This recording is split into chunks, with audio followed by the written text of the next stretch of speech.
সোনারপুর গেছো?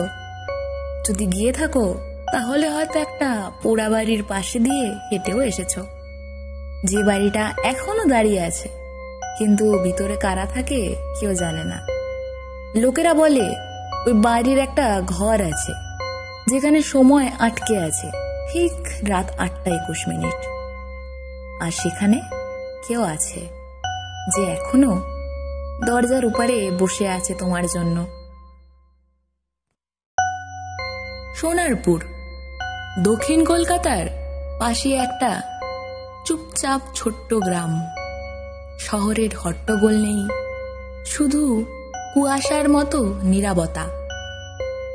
আর এই নীরবতার ভেতরেই দাঁড়িয়ে একটা পুরনো পোড়ো বাড়ি, চুন খসে পড়া দেয়াল, ধসে যাওয়া সিঁড়ি, আর বন্ধ জানলার ফাঁক দিয়ে উকি মারে অজানা কিছু। এই বাড়ি নিয়ে লোকের মুখে অনেক কথা। কেউ বলে এখানে রাতের বেলা কান্নার শব্দ শোনা যায়, কেউ বলে দরজা আপনা থেকেই খোলে, আর কেউ কেউ তো দাবি করে সেই বাড়ির ঘরের দেওয়ালে কেউ আছে, তাকিয়ে থাকে, চোখের পেছনে চোখ। কলকাতার কলেজে পড়া অয়ন সেন 22 বছরের ছেলে। আধুনিক, সাহসী, কিন্তু বাস্তববাদী। ভূতে বিশ্বাস করে না। ছুটি কাটাতে মামার বাড়িতে আসে সোনারপুরে। তার মামা রঘুনাথ কাকু গ্রামের স্কুল মাস্টার। একদিন বিকেলে চা খেতে খেতে কাকু বলল, ওই বাড়িটার ধারে যাবি না, পুরনো হলেও জায়গাটা খারাপ। আমি নিজেও একটা রাত গিয়েছিলাম, ভুলই করেছিলাম। অয়ন হেসে উঠল, কাকু ভূত ভূত হয় না, এ তো ওই লোকেদের ভয় খাওয়ানোর গল্প। সন্ধ্যা, অয়ন একা বাইক নিয়ে বেরোয়।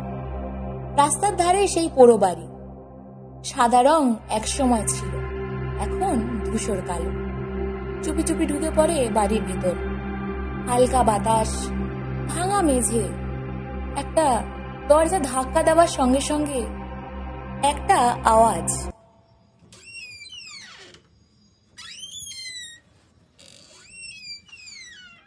অয়ন টর্চ জ্বালল।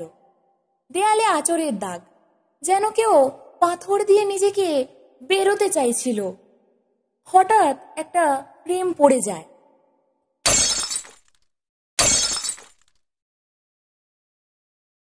ভেতরে একটা মেয়ের ছবি, চোখ দুটো কেমন যেন। অয়ন ছবি তুলতে যায়, মোবাইল হঠাৎ অফ। ঘড়ি দেখলো রাত 8:21। বাইরে বেরিয়ে আসতে চাইল, দরজা বন্ধ, কিন্তু ও তো বন্ধ করেনি। হঠাৎ পিছন থেকে একটা আওয়াজ, তুমি আবার ফিরেছ? অয়ন পিছনে তাকিয়ে কিছু দেখতে পেল না। ঘড়ি আবার দেখলো, তখনও 8:21। ঘড়ির কাঁটা যেন চলছেই না। সে টর্চ জ্বালিয়ে অন্য ঘরে গেল। একটা পুরনো চিঠি পাওয়া গেল মেঝেতে। অয়ন চিঠিটা হাতে নিয়ে পড়তে শুরু করলো। আজ 21শে অক্টোবর। আমি অপর্ণা। আমি জানি ওরা আমাকে ছেড়ে চলে যাবে। আমি এই ঘরের এক কোণে চিরকাল থাকবো। কেউ যদি ফিরে আসে, আমি চাই ও জানুক আমি মরিনি, আমি আটকে আছি। চিঠির নিচে রক্তের দাগ, আর লেখা 8:21 থেকে আমি চলিনি আর। অয়ন দৌড় দিল বাইরে বেরোতে। বাইরে বেরিয়ে দেখলো চারিদিক অন্ধকার, পুরো গ্রামটাই নিঝুম, কিন্তু কেমন যেন অচেনা লাগছিল। বাড়ির সামনে দাঁড়িয়ে একটা ছোট্ট মেয়ে। সে বলল, তুমি ঘরে ছিলে তো? অপর্ণাদি ঘুমিয়েছিল, এখন জেগেছে। অয়ন তাকিয়ে রইল। মেয়ের চোখে মনি নেই, পুরো সাদা। সে চোখ সরাতেই মেয়ে মিলিয়ে গেল। পেছনে তাকালো, বাড়ির জানলায় এক নারী মূর্তি দাঁড়িয়ে ধীরে ধীরে পর্দা সরিয়ে তাকাচ্ছে।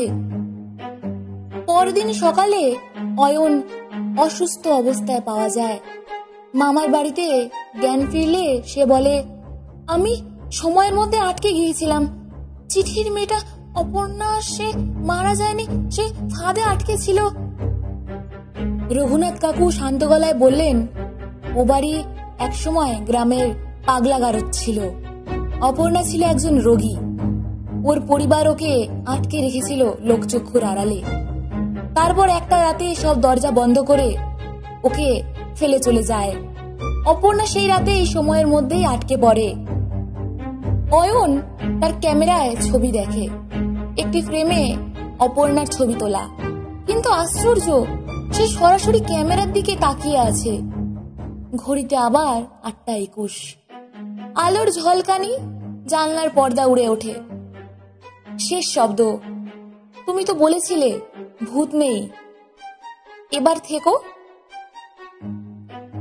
সত্যি কি অপর্ণা মারা গিয়েছিল, নাকি সে এখনো অপেক্ষা করছে সেই পোড়ো বাড়ির কোণে?